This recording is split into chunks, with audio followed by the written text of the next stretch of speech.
मोदी सरकार देश के रुपये को कहाँ खर्च करती है। आइए सबसे पहले सुनते हैं स्पीकर के सामने मोदी की जो बेइज्जती की जा रही है और मोदी के सरफे को मशरफ को बताया जा रहा है। आप हजरात से गुजारिश है कि बगौर सुने और उसके बाद नतीजा बताएं कि ये सरकार अगर रहेगी तो देश कहाँ जाएगा।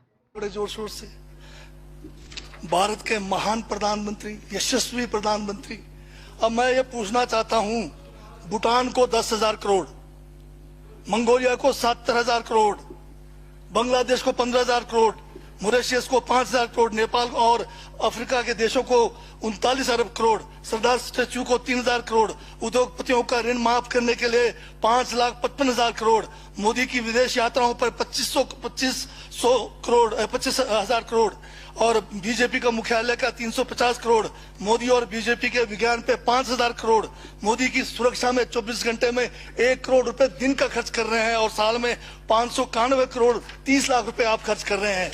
और पिछले 5 सालों में कुंभ के मेले में 15,000 करोड़ और यूएसए के प्रेसिडेंट ट्रंप को नमस्ते करने के लिए 100 करोड़।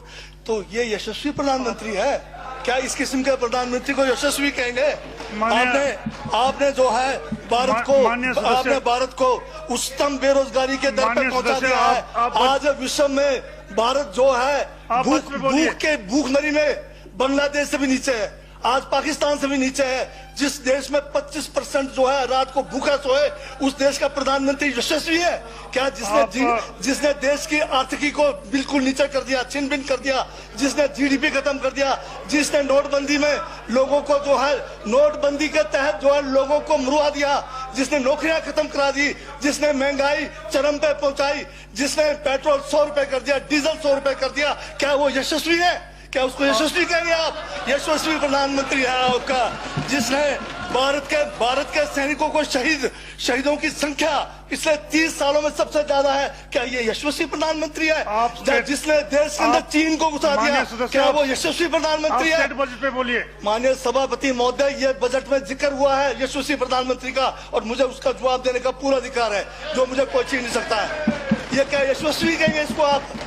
बहुत यशस्वी है। देश का जो है आज बिल्कुल देश को आर्थिक रूप से कंगाल, राजनीतिक रूप से कश्मीर से कन्याकुमारी जो अखंड भारत है वो खंड होने जा रहा है। हिंदू मुस्लिम कर करके आपने जो है इस देश की जो है ऐसी तैसी फेर रखी है। और अब जब मैं कह रहा हूं तो आपको तकलीफ हो रही है। आप बताइए क्या तकलीफ किस उसमें है? अब चलिए आगे सुनते हैं कि देश के किन किन चीज़ों को मोदी जी ने बेच दिया और इस तरह अगर वो बेचते रहे और देश के लोग, देश के आवाम, देश के छोटे छोटे नेता खामोश रहे तो ऐसे हालात की वजह से देश कहाँ चला जाएगा और देश का हाल कितना बुरा हो जाएगा। कहीं ऐसा ना हो कि देश गुलामी के दहलीज पे पहुंच जाए। इसलिए आप बगौर सुने और उसके बारे में, मोदी जी के बारे में कमेंट करें कि उसकी हुकूमत कैसी है। अभी लाल किला आपने बेच दिया, रेलवे स्टेशन आपने बेच दिया, एयरपोर्ट आपने बेच दिया। यशस्वी प्रधानमंत्री है। कोयले के खदाने आपने बेच दिया, रेलगाड़ी आपने बेच दिया, बंदरगाह आपने बेच दिया, बेकिस्मती जमीनें आपने बेच दी यशस्वी प्रधानमंत्री जी ने। और कहते हैं कि देश बदल रहा है, देश बिक रहा है। महाराज, ये कहिए देश बिक रहा है। LIC तैयार है बेचने के लिए, IDB भी तैयार है, ये जो एयर इंडिया तैयार रखा हुआ है, BSNL बेचने वाले हैं, ONGC बेचने वाले हैं। छोड़ने वाले क्या? आखिर में ये देश को भी बेच के चले जाएंगे।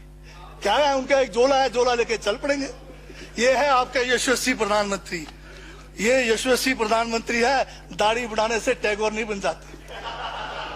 टैगोर के गुण लाने के लिए दोबारा जन्म लेंगे 100 बार, तब भी नहीं आएगा। हाँ, दाढ़ी बदल के और मेकअप करा के 15-15 लाख के, उससे कुछ होने वाला नहीं है आपका।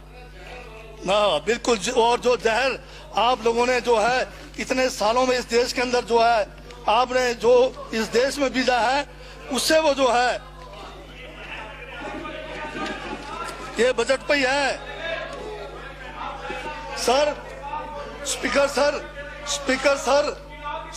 सर, यशस्वी प्रधानमंत्री जी का जिक्र बजट में आया है, इसलिए मुझे भी जवाब देना पड़ा है।